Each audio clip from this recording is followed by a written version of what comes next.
Welcome to our Education channel. Please join us to learn new things. இன்னைக்கு நம்ம பார்க்க போறது தருவாய். தருவாயில் நம்ம இதை அடிக்கடி யூஸ் பண்ணி நீங்க கேட்டிருப்பீங்க. சமையல் முடிவடையும் தருவாயில் இருக்கிறது. அவர் ஓய்வு பெறும் தருவாயில் இருக்கிறார். அவர் ரிட்டையர்ட் ஆகிற நிலையில இருக்காருப்பா அப்படின்னு சொல்லுவோம்ல. அவன் நல்லா ரெக்கவர் ஆகிற சுச்சுவேஷன்ல இருக்கிறான் அப்படின்னு சொல்லுவோம். புதிய மருந்தை கண்டுபிடிக்கும் தருவாயில் இருக்கிறோம். ஆல்மோஸ்ட் நாங்க என்ன பண்ணிட்டோம், புதுசா மருந்தை கண்டுபிடிச்சிட்டோம் அப்படின்னு சொல்லுவாங்க. இப்ப என்ன அர்த்தம்னு பாத்தீங்கன்னா, ஆல்மோஸ்ட் அவங்க வந்துட்டு அந்த முடிக்க போகிற முடியும் தருவாயை எட்டிட்டாங்க, அந்த கம்ப்ளீஷன் ஸ்டேஜை பிடிச்சிட்டாங்க. பட் இன்னும் கொஞ்சம் பேலன்ஸ் இருக்கு இல்லையா? ஸோ அந்த மாதிரி சுச்சுவேஷன்ல நம்ம தான் தருவாய் அப்படின்ற தமிழ் வேர்டை நம்ம யூஸ் பண்ணுவோம். ஸோ இதை நீங்க இங்கிலீஷ்ல பேசும்போது close to plus verb ஓட ing சேர்த்து யூஸ் பண்ணலாம்.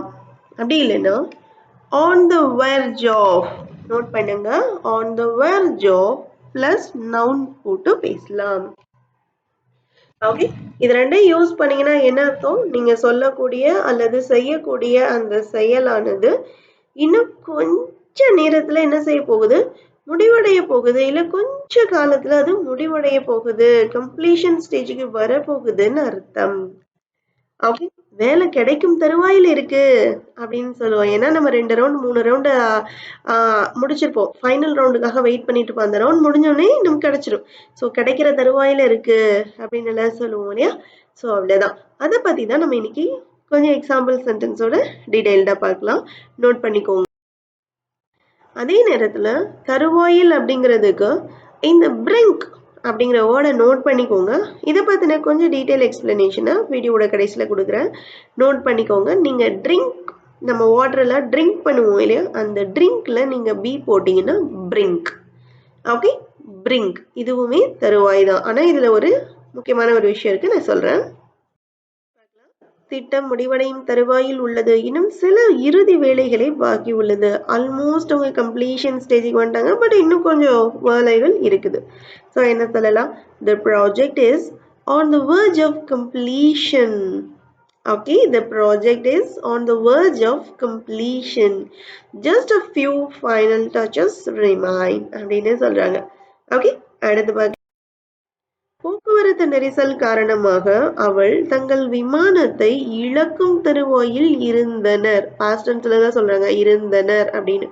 ஸோ டிராஃபிக்ல மாட்டிக்கிட்டனால ஃப்ளைட்டை மிஸ் பண்ணிடுவாங்களோ அப்படிங்கிற ஸ்டேஜில் இருந்திருக்காங்க. ஸோ ஃபோக்கஸ் பண்ணுங்க. they were close to, okay நம்ம இப்போ க்ளோஸ் டு எழுதுறோம். they were close to missing, close to missing இழக்கும் தருவாய். Okay, close to missing their flight due to traffic. They were close to missing their flight due to traffic. நல்லா யோசிச்சு பண்ணுங்க. close to use பண்ணும்போது வேர்போட ing போடுங்க. இல்லை நீங்க on the verge of use பண்றீங்கன்னா அதோட ஒரு noun ஆட் பண்ணி பேசுங்க. ஓகே, அடுத்து பழைய பாலம் விரைவில் இடிந்து விழும் தருவாயில் உள்ளது.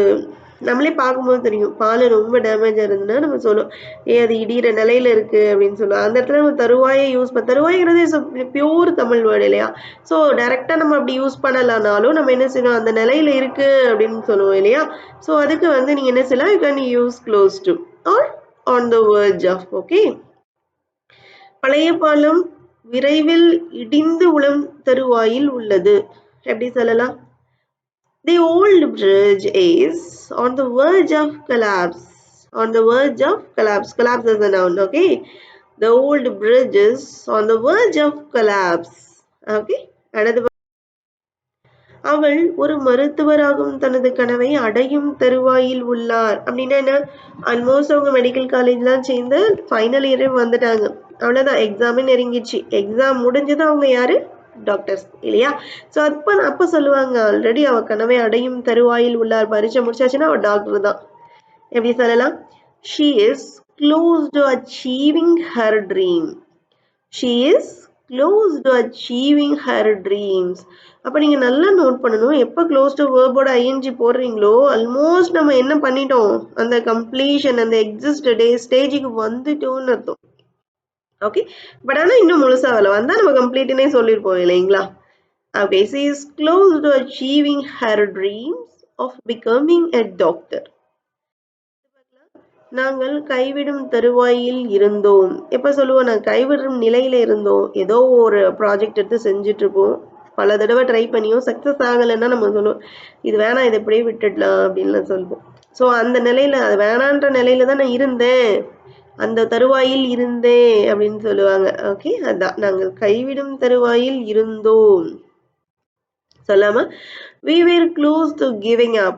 We were close to giving up. Okay, we were close to giving up, but then we found a solution.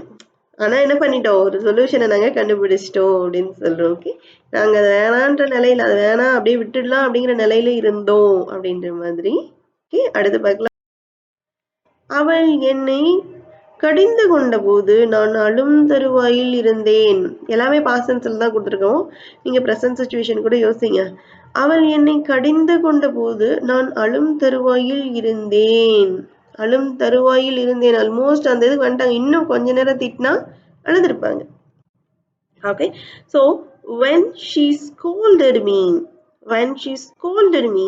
I was on the verge of tears.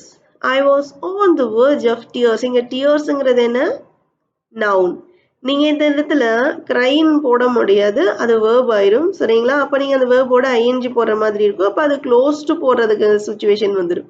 Okay, I was close to crying அப்படின்னு சொல்லலாம். I was close to crying எழுதிடக்கூடாது, ஏன்னா because cry is a verb, right? But tears is a noun.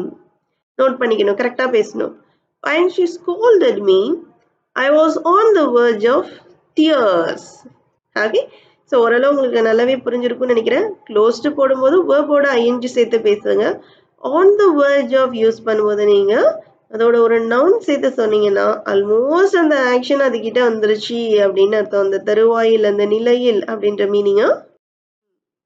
சரி, இப்போ நான் உங்ககிட்ட சொன்னேன் அந்த ட்ரிங்க்குக்கு பதிலாக பி போட்டு பிரிங்க் சொல்ல சொன்னேன். ஸோ அதை பற்றின ஒரு சின்ன கிளான்ஸ் கொடுக்குறேன். இந்த பிரிங்க் அப்படின்னா a literal edge. என்ன சொல்ல வராங்கன்னா, உண்மையிலேயே அதுதான் அந்த எக்ஸாக்ட் பாயிண்ட்னு அர்த்தம். ஓகே, இப்போ நம்ம வந்துட்டு நம்ம பார்த்தோம் இல்லையா, க்ளோஸ் டு வெர்ப் ஐஎன்ஜி இல்லைன்னா on the verge of plus noun எல்லாம் பார்த்தோம் இல்லைங்களா. இதெல்லாம் வந்துட்டு இன்னும் உங்களுக்கு கொஞ்சம் டைம் இருக்கு, இல்லை கொஞ்சம் ஸ்பேஸ் இருக்கு அந்த கம்ப்ளீஷன் அடையிறதுக்கு. பட் நீங்க இந்த பிரிங்க் யூஸ் பண்ணிட்டீங்கன்னா அவ்வளவுதான், அதையெல்லாம் தாண்டி போய் அந்த எண்ட் பாயிண்ட்ல போயிட்டு இருக்கோன்னு அர்த்தம். ஓகே, அந்த எண்ட் பாயிண்ட்ல இதுக்கப்புறம் நீங்க ஒரு ஸ்டெப் எடுத்து அந்த பக்கம் வச்சா யூ ஷுட் ஃபால் ஆஃப், அப்படி இல்லைன்னா ஓவர். ஒன்ஸ் இந்த பக்கம் கால் எடுத்து வச்சிங்கன்னா உங்களுக்கு மறுபடியும் ஒரு கொஞ்சம் ஸ்பேஸ் இருக்கிற மாதிரி வரும். ஸோ அதனால தான் சொல்கிறேன், நீங்கள் இந்த பிரிங்க் யூஸ் பண்ணும்போது லிட்டரல் எட்ஜ், அதுதான் அந்த எண்டோட கடைசி பாயிண்ட். ஓகே, ஸோ இதை நீங்கள் யூஸ் பண்ணி பாருங்க. அவன் விளிம்பில் நின்று கடலை பார்த்தான். அவன் விளிம்பில், ஒரு விஷயம் சொல்லணும், on the brink of use பண்ணும்போது அந்த தொடர்ந்து நீங்கள் நவுன் தான் யூஸ் பண்ணணும். ஓகே, பிரிங்க் ஆஃப் யூஸ் பண்ணும்போது நீங்கள் நவுன் தான் யூஸ் பண்ணணும். இப்போ நம்ம நியூஸ்ல எல்லாம் கேட்டுட்டு இருப்போம், இந்த பறவை இனங்கள் அழிந்து வருகிறது அப்படின்னு எல்லாம் சொல்லுவாங்கல்ல. அப்ப அழிந்து வருகிறது அப்படின்னு சொல்லும்போது அந்த வேர்ட் ஆஃப் யூஸ் பண்ணுவாங்க. அதுவே இன்னும் சென்செக்ஸ்ல அந்த இனமே இல்லை அப்படின்னு சொல்லும்போது எங்கேயுமே பார்க்க முடியல, ஒரு சில இடங்கள் இல்லை, ஒரு இடத்துலதான் இருக்குது அப்படின்னு சொல்லும்போது அப்பெல்லாம் அவங்க இந்த பிரிங்க் தான் யூஸ் பண்ணுவாங்க. ஆன் த பிரிங்க் ஆஃப் அப்படின்னு தான் சொல்லுவாங்க. நீங்க வேணும்னா செக் பண்ணி பார்க்கலாம். ஓகே, அவன் விளிம்பில் நின்று கடலை பார்த்தான் அப்படின்னு சொல்றோம். என்ன சொல்லலாம், she stood on the brink of cliff. Okay, on the brink of cliff. brink of cliff நோட் பண்ணிக்கோங்க. ட்ரிங்க்ல பி, brink of cliff. cliffனா என்ன, அந்த பாறை மாதிரி இல்ல ஒரு உயரத்துல, ஒரு உயரமான இடத்துல ராக்ல எல்லாம் நின்று நிற்பாங்க இல்லையா, அந்த எட்ஜ் பாயிண்ட சொல்றதுதான் வந்து cliff. Okay, she stood on the brink of cliff. அந்த எட்ஜ்ல அவன் நிற்கிறான், looking at the sea. கடலை பார்த்து கொண்டு நிற்கிறான் அப்படின்னு அர்த்தம். அவன் ஒரு ஸ்டெப் எடுத்து இந்த பக்கம் வச்சான்னா என்ன ஆகும், he will fall off. Okay அப்படின்னு அர்த்தம். ஓகே, இதோட இந்த வீடியோ கம்ப்ளீஷன் ஆகுது. ப்ளீஸ் உங்களுக்கு தெரிஞ்ச தருவாயில் நிலையில் இருந்த சுச்சுவேஷன்ஸ் கமெண்ட் பண்ணுங்க. தயவு செஞ்சு ஒரு வீடியோவை நம்ம பார்த்ததுக்கு அப்புறமா அதை அப்படியே விட்டுட்டு போகாம ஜஸ்ட் அதுக்கு ஒரு 2 கமெண்ட் எழுதலாம். ஆரல்ஸ் நீங்களே உங்களுக்குள்ள ஓனா 2 சென்டென்ஸை கிரியேட் பண்ணி பார்க்கணும். only then you can memorize this. Thank you.